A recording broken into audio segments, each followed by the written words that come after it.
least 83 people are reported dead, including 25 children, following a suspected chemical weapons attack in Syria.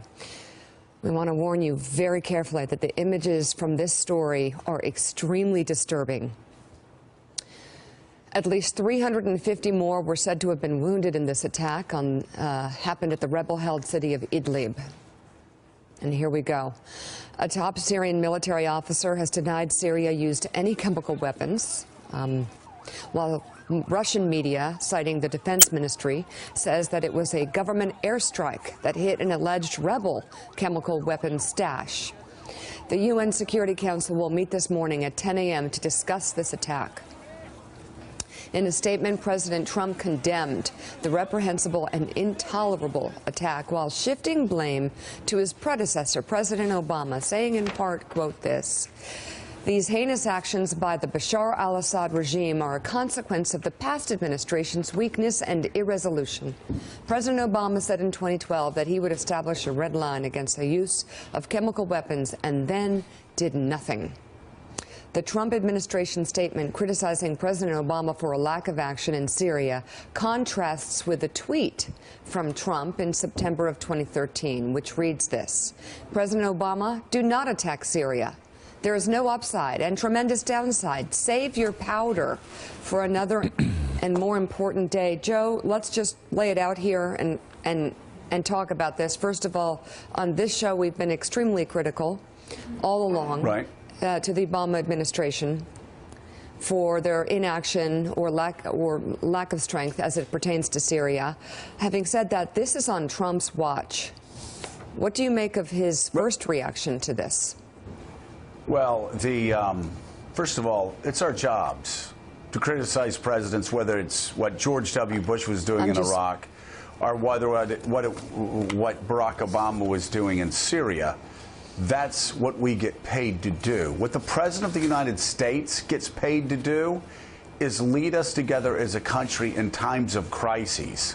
And him carping at the last president for the last president's failures is unbecoming as, let's say, Barack Obama carping at George W. Bush. I don't remember Obama doing that specifically in this sort of crisis, but there always was that sort of carping.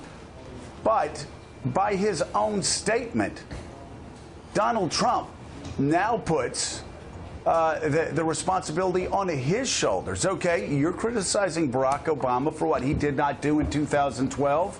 What are you going to do 5 years later? Because now you're the President of the United States, and I personally don't care what he tweeted in 2013. I care what he said yesterday, and I care what he said today. So, Mika, the way I read that is, he's being critical of the president for doing nothing when Assad used chemical weapons. Well, Assad used chemical weapons. So what is Donald Trump, President of the United States in 2017, going to do other than cozy up to Assad's #1 enabler in the world, Assad?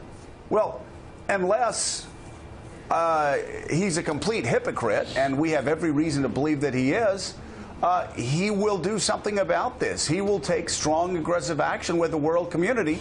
And Mark Halperin, he will stop this.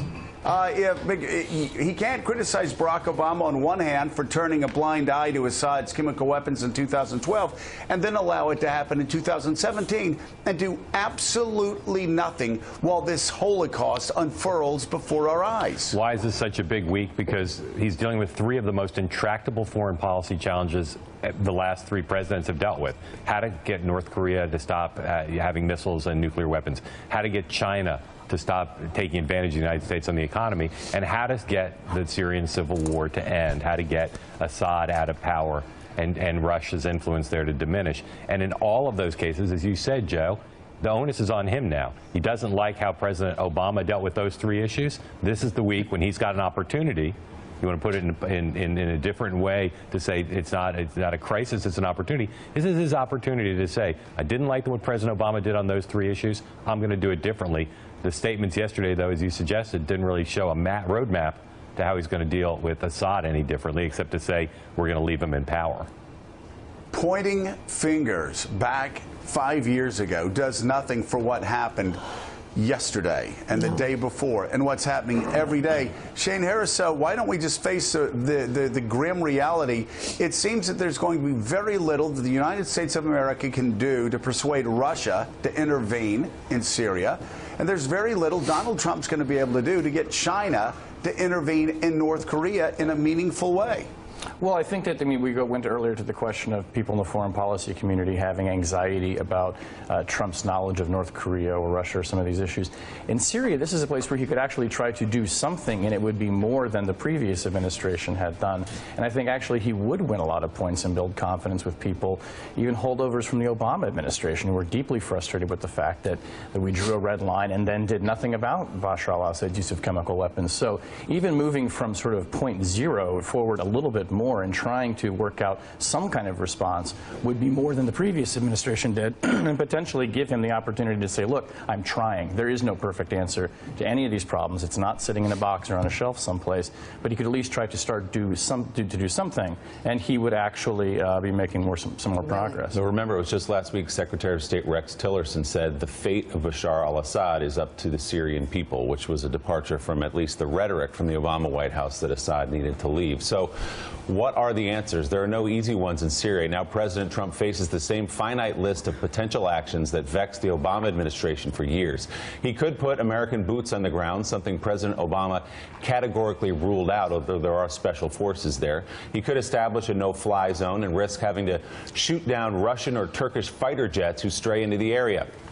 He could train fighters and supply weapons to so-called moderate rebels, an option that's failed in the past and carries a big risk of inadvertently arming terrorists. He could push neighboring Arab and Muslim majority countries to step into the fight and establish safe zones for refugees.